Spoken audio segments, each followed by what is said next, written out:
you're lying to yourself. You believe you're disciplined. You believe you're driven. You spend every waking hour doing something, answering emails at 11 p.m., jumping on the next trend, rushing to fix every tiny problem, always pushing, always grinding. From the moment you wake, you're racing, checking in, catching up, executing the next task, climbing the next career ladder. The hero, in every story we tell, is the one who acts. But what if the deepest form of discipline isn't about constant action at all? What if it's about the ability to wait, pause, and do nothing? What if the greatest strength you can possess is not the action you take, but the action you refuse to take? This is not about being idle, no. It's not about indolence. It is a confrontation with a far more profound, far more demanding discipline. The invisible discipline of doing nothing. A discipline that understands that sometimes the most powerful thing you can do is to wait, pause, and do nothing. The world praises the doer. Today, we're going to dissect the supreme power of the non-doer. Before we begin, as usual, don't expect comfort. I'm not here to make you comfortable, I'm here to tell you the hard truth. This isn't about making you feel good. It's about waking you up to the calculated power of restraint, the strength that hides in stillness and the kind of mastery that refuses to react. The hardest thing you'll ever learn isn't how to act, it's how to wait, not how to speak, but how to hold silence when every part of you wants to scream. Not how to fight, but how to stand still when the world demands that you rush. In a culture addicted to noise, the quiet one looks like a failure. But silence is not weakness, it's control. Stillness is not naivety, it's awareness. And doing nothing when your emotions beg you to do something is the highest form of discipline. There's a thin line separating the discipline of taking action from the invisible discipline of not doing. And it lies in the nature of intention and self-awareness, not in the absence of effort itself. Actional discipline is driven by willpower focused on execution.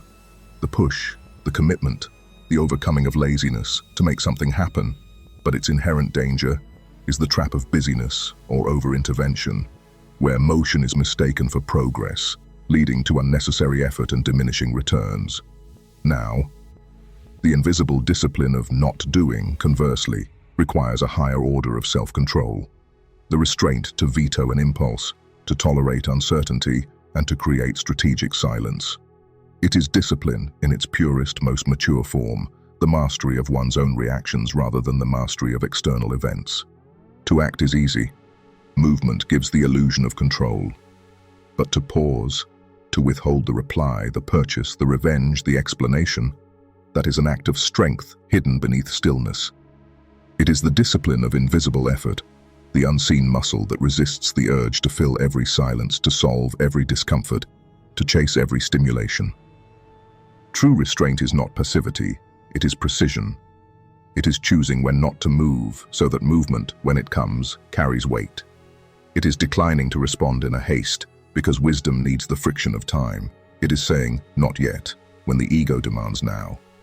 This invisible discipline separates the reactive from the deliberate. It is what Marcus Aurelius meant when he urged himself to be like the rock that the waves keep crashing over, and what Viktor Frankl called the space between stimulus and response. Within that space lives power, the power to redirect, to transform, to create meaning instead of chaos. To not do is to hold your ground amid storms of urgency. It is the quiet rebellion against the modern cult of productivity, the refusal to equate constant motion with real progress. It is a discipline that leaves no applause, no visible reward, yet builds the rarest kind of strength: inner command. Let me ask you a question. If every action you take feeds your ego's need to feel in control, then what kind of power might you discover in the one moment you choose not to act? Write this affirmation in the comment. I do not lose power in my stillness. I concentrate it. The disciplined doer acts immediately to address a perceived problem or opportunity, believing this immediacy grants them an advantage. The disciplined non-doer practices delayed gratification and cognitive distance, recognizing that the first impulse is usually not the best response. This is the difference between the reactive self and the reflective self. The invisible discipline of doing nothing requires the strength to allow situations to unfold, information to mature, and emotions to settle. Your addiction to action comes from a place of fundamental delusion, the illusion of control. You believe that by intervening, by reacting immediately, you mitigate risk, you optimize or force the universe to bend to your will. Think about the last time you received a stressful email, a critical comment, or an unexpected problem. What was your immediate, primal urge? To reply instantly, to fix it now, to defend yourself immediately. This is the survival instinct, the fight or flight mechanism misfiring in the age of information. It's a need to discharge the anxiety by converting it into motion. But instant reaction rarely leads to intelligent response. I repeat, instant reaction rarely leads to intelligent response. Let that sink in. The philosopher Arthur Schopenhauer spoke with brutal honesty about the nature of human desire and suffering. He understood that much of your activity is merely a struggle against boredom and a frantic attempt to escape pain. When you rush to act, you are often just a slave to a restless, bored, or anxious will, seeking immediate satisfaction. Let me ask you another question. How many of your past urgent actions, taken in the heat of the moment, actually improved the situation? And how many simply created a new problem you then had to fix? Write this declaration in the comment, I will not confuse motion with progress. I will grant myself the pause before I choose to act. The cliché you hear is persistence and action. But I propose a counter-principle, patience and observation. Consider the investor who compulsively checks the stock market and trades on every dip and rise. The constant action degrades their returns. The true wisdom belongs to the investor who sets a long-term strategy and then employs the supreme discipline of sitting on their hands, doing nothing. Darrell Bourne, a writer on strategic inaction, points out that doing nothing is a form of discipline, precisely because it defies the primal urge to intervene. When you choose to wait, you are not being naive. You are being strategic. You are allowing for new information to emerge, allowing the chaos to settle, allowing for the optimal window of action to appear, a window that your impatience would have slammed shut. To understand the deepest form of doing nothing, we must turn to Taoism, specifically the concept of Wu Wei, an ancient Chinese philosophy. Wu Wei is often translated as non-action or effortless action, but it's not literal passivity. It is a state of acting in harmony with the flow of the universe. It means action without agenda. It is not resisting the current, but rather moving with it, allowing it to carry you to your destination. The Tao Te Ching states, "The greatest skill is the skill that acts without intention." Imagine a river carving its path through a landscape. It doesn't strain or force its way, it simply follows the path of least resistance. Yet, in this effortless flow, it accomplishes the monumental task of shaping mountains. Here's another question. If you removed all the frantic must-dos from your current life, what essential, effortless action would remain? And is that not your true path?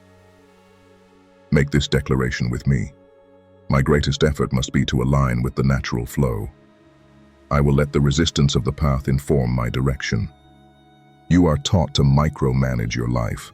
You plan every hour, every milestone, every detail. This hyperactivity of the mind, this compulsive mental doing, often chokes the natural process of creation. The painter who forces the brushstroke, the writer who strains for the perfect sentence, the entrepreneur who micromanages the staff, they all disrupt the natural intelligence of the moment. Wu Wei is the discipline of creating space. Space for the solution you didn't anticipate. Space for the talent you didn't know you possessed. Space for the other person to step up and solve the problem without your constant interference. It is an act of profound trust in the process itself. You've been sold on grit, toughness, doggedness, the relentless head-down push. But there is a point, an inflection point, where grit turns into obstinacy, where persistence becomes foolishness, and where action becomes self-sabotage. The discipline of doing nothing is fundamentally the discipline of self-regulation. Psychologists like Roy Baumeister and Walter Mischel are famed for their work on willpower and delayed gratification, the famed marshmallow test. We celebrate the child who waits for the second marshmallow. That child's true skill wasn't acting, that is, reaching for the treat. Their skill was the invisible discipline of restraint, the act of not acting, of creating a necessary distance between impulse and execution. This is the central thesis. True discipline is not the capacity to act when you don't feel like it. It is the capacity to stop acting when every fiber of your impulsive being is screaming for motion. Your most potent power is your veto power. The power to veto a bad decision, a rash comment, an unnecessary commitment, or a doomed project. Think of an argument. The most disciplined person is often not the one who delivers the winning final rebuttal, but the one who exercises the veto on the first angry reply. They allow the heat to dissipate, thereby saving the relationship, and more importantly, saving their own peace of mind. Ask yourself this question. What is one project, one commitment, or one draining relationship in your life right now that your ego is forcing you to persist in? And what is the cost of not exercising your veto power? Write this declaration in the comment. My greatest strength lies in my capacity to hold still. I grant myself permission to quit what no longer serves me. In personal and professional life, the refusal to immediately respond is a colossal strategic advantage. When you are attacked, criticized, or presented with a hostile negotiation, your brain is flooded with chemicals demanding a defense. To choose strategic silence, to delay the response by 24 hours, is to master your own biology. It allows your rational mind to replace your lizard brain in the driver's seat. This invisible discipline is the differentiator between the emotionally volatile amateur and the calm, powerful professional. Olga Mecking, a writer who explored the Polish concept of nic nie robienie, which literally means not doing anything, highlights that this concept is about far more than just resting.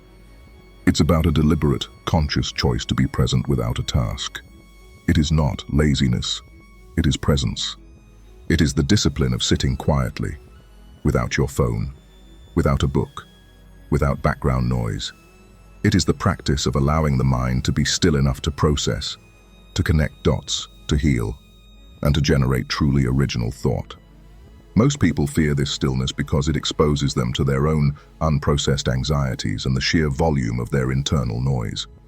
They use constant action as a shield against self-reflection. Let's talk about creation through inaction. Innovation rarely happens when you are furiously executing an existing plan.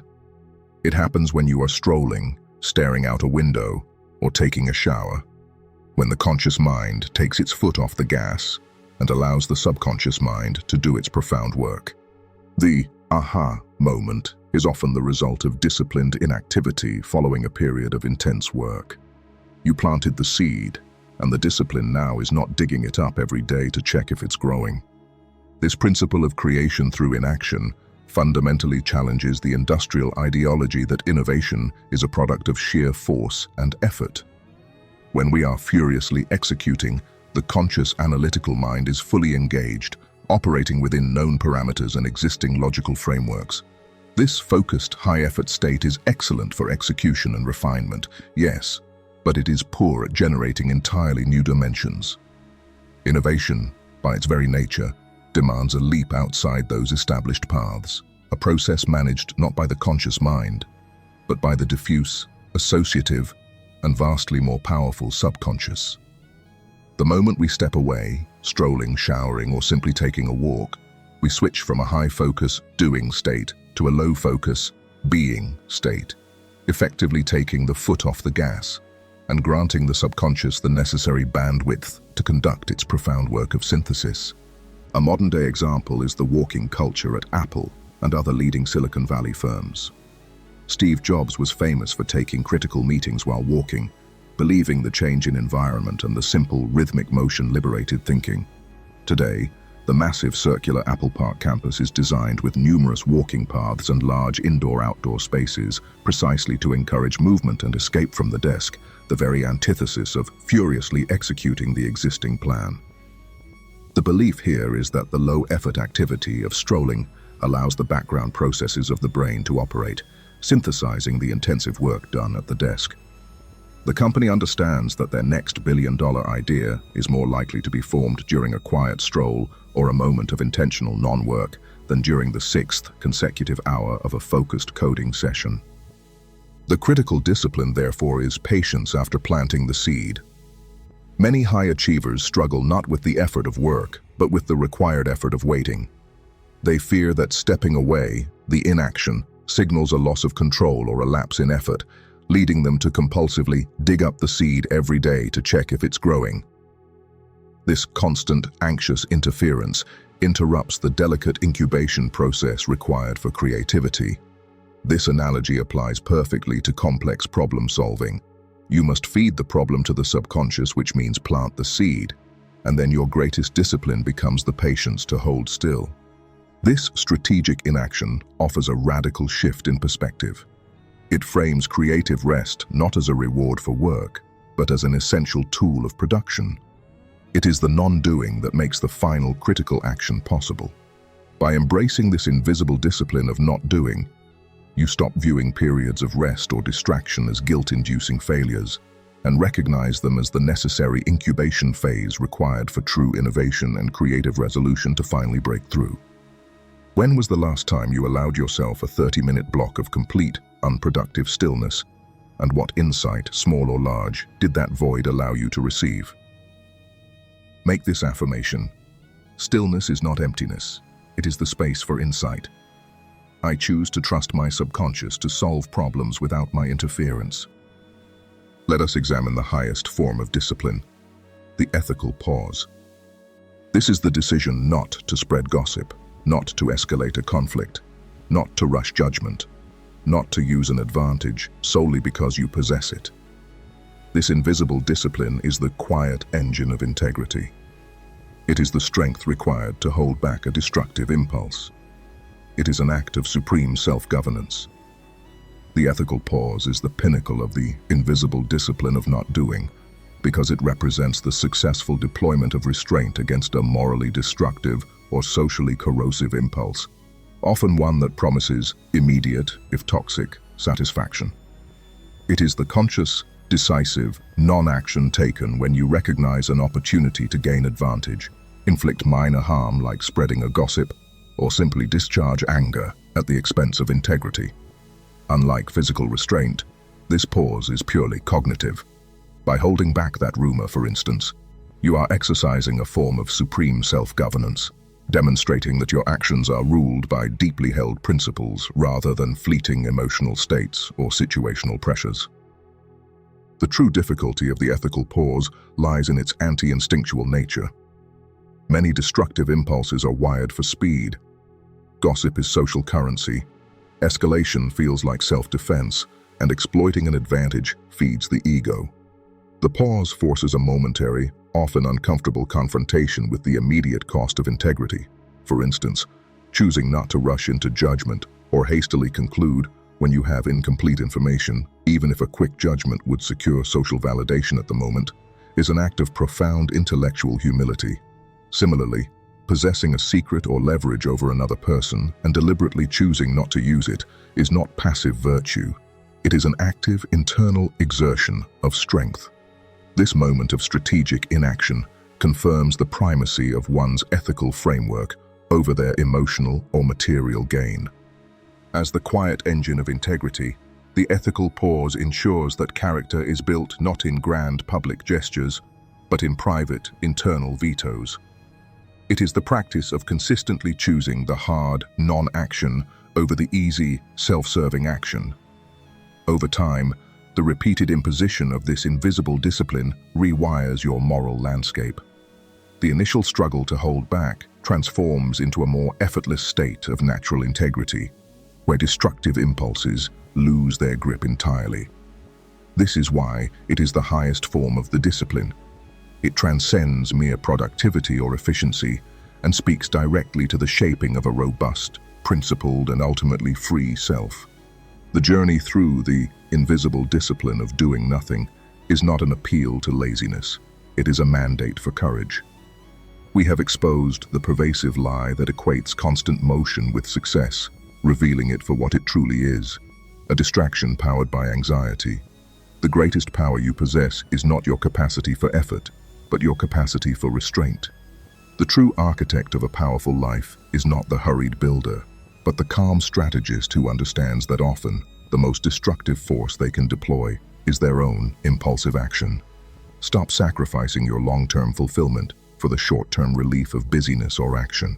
You are not defined by the speed of your reaction, but by the quality of your pause. Now the practice begins. The ultimate affirmation is not spoken, but demonstrated. For the next 3 days, identify one area of your life where you habitually over-intervene. Maybe it's your instant reply to emails, your compulsion to check the news, or your immediate reaction in a family argument. Your discipline is simple. Apply the veto. Do not act. Do not rush to fill the silence. Tolerate the discomfort of the wait.